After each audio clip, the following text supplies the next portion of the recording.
उत्तर भारत के एक छोटे से गांव भैरवपुर में एक बहुत पुरानी बावड़ी थी। गांव वाले उसे काली बावड़ी कहते थे। दिन में भी वहां कोई नहीं जाता था और रात में तो उस तरफ देखना भी मना था। बुजुर्ग कहते थे, सूरज ढलने के बाद अगर बावड़ी से किसी औरत की आवाज आए तो पीछे मुड़कर मत देखना। करीब 40 साल पहले उसी बावड़ी में एक औरत ने कूदकर जान दे दी थी। उसका नाम था चंपा। उसका पति शराबी था, हर रात मारता, गालियां देता। एक रात उसने चंपा को सबके सामने बेइज्जत कर दिया। रोती हुई चंपा आधी रात को बावड़ी के पास गई और कूद गई। सुबह उसका शव मिला, लेकिन उसका चेहरा अजीब तरह से मुस्कुरा रहा था। उस दिन के बाद से गांव में अजीब घटनाएं शुरू हो गईं। गांव में एक लड़का था, रमेश।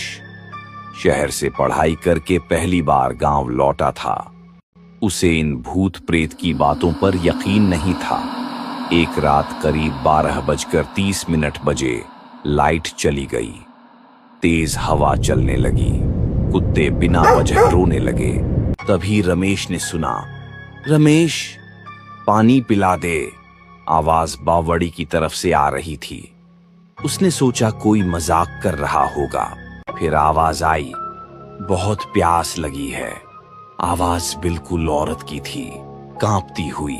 रमेश टॉर्च लेकर बाहर निकला। जैसे जैसे वो बावड़ी के पास पहुंचा, हवा ठंडी होती गई। चारों तरफ एक अजीब सन्नाटा था। अचानक उसने देखा, बावड़ी के किनारे एक औरत बैठी थी। सफेद साड़ी, खुले बाल, पीठ उसकी तरफ थी। रमेश बोला, कौन है वहां? औरत धीरे धीरे खड़ी हुई। फिर उसने अपना सिर 180 डिग्री घुमा लिया। चेहरा सड़ा हुआ, आंखों से काला पानी बह रहा था और मुंह से बस एक ही बात, रमेश तू भी मुझे छोड़कर चला जाएगा। रमेश पीछे भागा, लेकिन जितना भागता उतनी ही आवाज कान के पास आती, रुक जा, मेरे साथ चल। उसने देखा, उसके पैरों के निशान मिट चुके थे। पीछे मुड़ा तो वो औरत अब उसके बिल्कुल पास थी। इस बार उसका चेहरा बदल चुका था। अब वो रमेश की मां जैसा दिख रही थी और बोली, बेटा मां को छोड़ के कहां जा रहा है? रमेश चीख पड़ा। सुबह गांव वाले उसे खोजते हुए बावड़ी पहुंचे।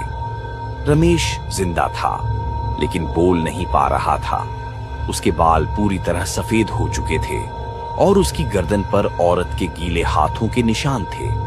आज भी रमेश सिर्फ एक बात लिखता है, वो औरत आवाज बदल लेती है, लेकिन उसकी आंखें कभी नहीं बदलती। आज भी भैरवपुर गांव में कहा जाता है, अगर रात को बावड़ी से कोई पुकारे, पानी पिला दे, तो याद रखना वो इंसान नहीं होती, वो सिर्फ अगला शिकार ढूंढ रही होती है।